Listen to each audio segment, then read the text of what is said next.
হঠাৎ করে ইসরায়েলে ইরানের হামলা চরমতম একটা জবাব তারা দেবে। বর্তমান যে বিজেপি নেতৃত্বাধীন জোট রয়েছে তারা আবারও শোনা যাচ্ছে তারা ক্ষমতায় আসবেন। ইসরায়েল এবং ইরানের মধ্যে যুদ্ধ চলছিল আসলে ছায়া যুদ্ধের মতো। ফিলিস্তিনের আসলে এখন বর্তমান পরিস্থিতি কি?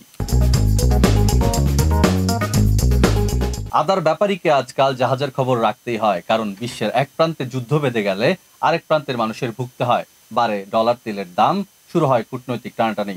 তাই বিশ্ব সম্পর্কে আপডেট থাকতে আমরা চলে এসেছি আমাদের নিয়মিত আয়োজন এ সপ্তাহের দেশান্তর নিয়ে। শুরুতেই জানিয়ে দিচ্ছি সংবাদ শিরোনাম।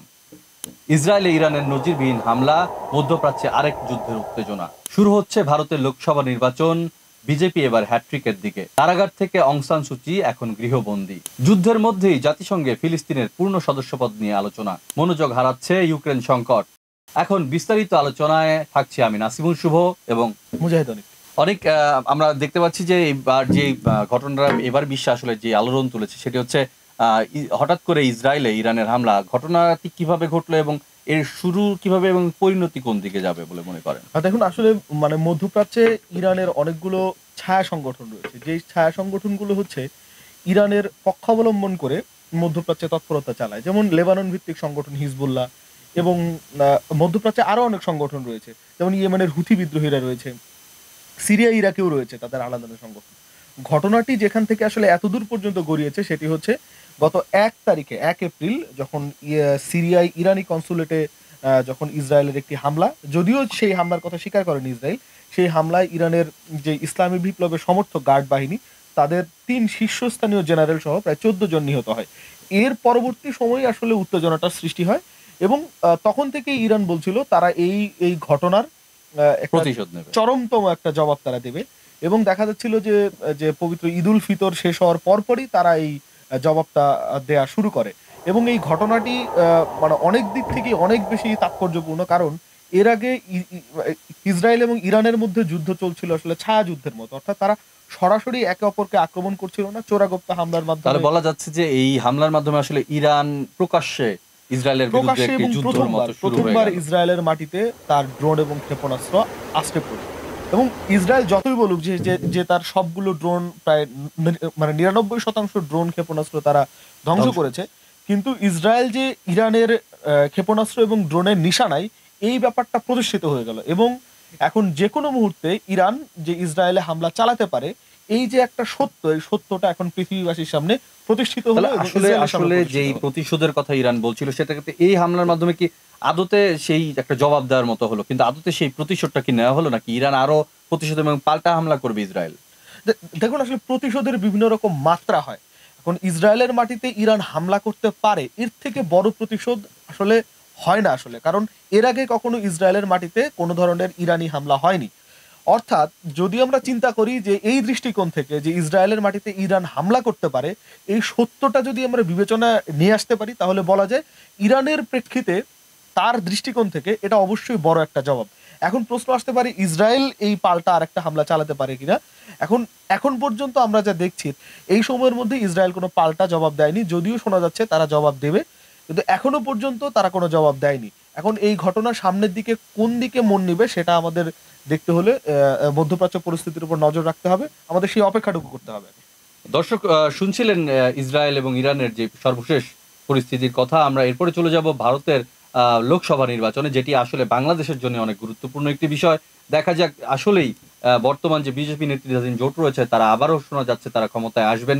কি বলেন ব্যাপারটি নিয়ে? ব্যাপারটা হচ্ছে আসলে খুব পরিষ্কারভাবে দেখা গেলে ভারতের যে সাম্প্রতিক যে গণমাধ্যমগুলো নির্বাচন কেন্দ্রিক যতগুলো জরিপ দেখা যাচ্ছে, এবং নির্বাচনের পূর্বে যে ঘটনা প্রবাহ, রাম মন্দির উদ্বোধন, তারপর হচ্ছে নানাবিধ ঘটনা প্রবাহ, নাগরিকত্ব আইন, এই সবগুলো আসলে বিজেপি তার হিন্দুত্ববাদী আবেগকে ভারতের মধ্যে প্রসারিত করার জন্য এই কর্মকাণ্ডগুলো নির্বাচনের আগে চালিয়ে দিয়েছে। এখন প্রশ্ন হচ্ছে যে বিজেপির বিপরীতে বিজেপির নেতৃত্বাধীন যে ইন্ডিয়া জোটের কি হলো আসলে? জি, ব্যাপারটা হচ্ছে আসলে আমার কাছে মনে হচ্ছে যে এই মুহূর্তে ইন্ডিয়া জোট আসলে বিজেপির সামনে সেই অর্থে কোনো বড় চ্যালেঞ্জ তৈরি করতে আসলে পারবে না, কারণ ইন্ডিয়া জোট আসলে সমন্বিতভাবে সকল রাজ্যে একসঙ্গে নির্বাচনে অংশ নিতে পারছে না।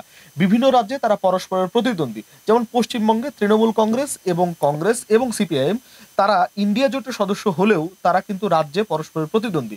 অতএব এটা অনেকগুলো রাজ্যেই এই পরিস্থিতিটা রয়েছে, যেমন কেরালায় সিপিএম এবং কংগ্রেস পরস্পরের প্রতিদ্বন্দ্বী। এই পরিস্থিতিতে দেখা যাচ্ছে আসলে বিরোধী জোট ছাপ ফেলতে পারবে না, অর্থাৎ বরং বিজেপি যে ডাক দিচ্ছে তারা এবার 400 আসন জয় করবে। অর্থাৎ যদি ভারতের বিভিন্ন গণমাধ্যমগুলো বলছে মোদির এই উচ্চাকাঙ্ক্ষা যে 400 আসন প্রথমবারের মতো জয়লাভ করা যে উচ্চাকাঙ্ক্ষা, সেটা বাস্তবায়ন হলেও হতে পারে। ইন্ডিয়া জোট কার্যত আমার কাছে মনে হচ্ছে বা বিভিন্ন বিশ্লেষণে যেটা মনে হচ্ছে, সেই অর্থে আসলে বিজেপিকে চ্যালেঞ্জ জানানোর মতো কোনো পরিস্থিতি তৈরি করতে আসলে পারবে না। দর্শক, আমরা দেখেছিলাম যে বিরোধী জোট যারা ইন্ডিয়া জোট গঠন করেছে রাহুল গান্ধীর নেতৃত্বে, কংগ্রেসের নেতৃত্বে, সেই জোটটি কিন্তু ইতিমধ্যে একজন বড় নেতা কিন্তু তাদের আসলে জেল কারাগারে আছেন, যিনি কেজরিওয়াল। হ্যাঁ, এই অরবিন্দ জোটের কেজরিওয়াল। ব্যাপারে তবুও সামনে দেখা যাক লোকসভা নির্বাচনে হয়তো বিজেপি তাদের সেই নতুন হ্যাট্রিকের পথে হয়তো বা অগ্রসর হচ্ছে। ফলাফলই বলে দিবে আসলে সেই নির্বাচনের ফলাফল কি। আমরা এরপরে একটু জেনে নেব যে এখনকার যে পরিস্থিতিতে মূলত ফিলিস্তিন প্রসঙ্গটা আমরা একটু আসি, বা সেই ক্ষেত্রে ফিলিস্তিনের আসলে এখন বর্তমান পরিস্থিতি কি? আসলে গাজা যুদ্ধই এখন ফিলিস্তিনের প্রাণকেন্দ্র বলা যায়। আসলে গাজায় তার ইসরায়েলে যে আগ্রাসনের মাত্রা, সেটার আসলে থামার কোনো লক্ষণ নেই। এবং গতকাল কাতারের পক্ষ থেকে যে ইসরায়েল এবং হামাসের মধ্যে যে যুদ্ধবিরতি আলোচনা যারা মধ্যস্থতা করেন, তারা বলেছে আসলে এই মুহূর্তে যুদ্ধবিরতির আলোচনা স্থবির হয়ে পড়েছে, এর মধ্যে কোনো গতি নেই। এবং আজকে কাতার যে কথাটি বলেছে, তারা তাদের যে ভূমিকা, মধ্যস্থতাকারীর যে ভূমিকা, সেটা তারা পুনর্মূল্যায়ন করতে পারে।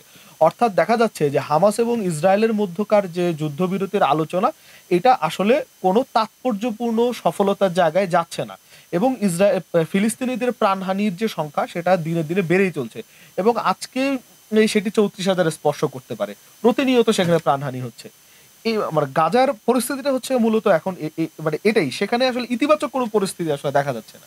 এতক্ষণ আমরা কথা বলছিলাম বিশ্বে ঘটে যাওয়া গুরুত্বপূর্ণ ঘটনাবলী নিয়ে, আমাদের নিয়মিত আয়োজন দেশ রূপান্তরের এই সপ্তাহের ঘটনাবলী নিয়ে, যেখানে আমরা মূল প্রাধান্য দিয়েছি ইসরায়েলে ইরানের আক্রমণ থেকে শুরু করে ভারতের লোকসভা নির্বাচন এবং গাজার পরিস্থিতি। দর্শক, বিশ্ব এখন আর বিচ্ছিন্ন নয়, তাই বিশ্ব ঘটনাবলী নিয়ে আমাদের আপডেট থাকতে হয়। বিশ্বের এই গুরুত্বপূর্ণ ঘটনাবলী নিয়ে আমাদের নিয়মিত আয়োজন থাকছে প্রতি সপ্তাহে। এ সপ্তাহের দেশান্তরে আমাদের সঙ্গেই থাকুন আপডেটেড। বিদায় নিচ্ছি, ধন্যবাদ।